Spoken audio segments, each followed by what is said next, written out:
Men aptekada ishladim. Chevarchilik qilib ko'rdim. Kulinariyada ishlab ko'rdim.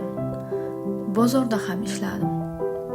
Lekin barchasida uyim chachilgan, farzandlarim qo'ralmagan, ovqatim vaqtida qilinmagan, deyarli xotirjamlik yo'q. Ibodatlarimda mustahkam emasdim.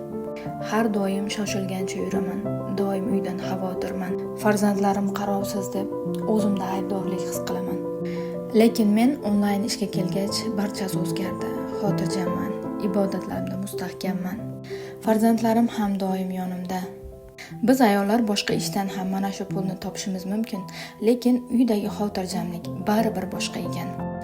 Ertadan kechga jonini qiynab, sovuqda, farzandlaridan olisda ishlaydigan onalarga mana shu imkoniyatni ham yetkazishni xohlardim.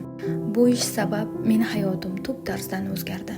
Nafaqat meniki, balki boshqa ayollarni ham hayoti o'zgarishiga, sayohatlarga chiqishiga sababchi bo'ldim. Siz ham onlayn ish boshlashga ikkilanayotgan bo'lsangiz, menga bog'laning, men sizga barini tekinga o'rgataman.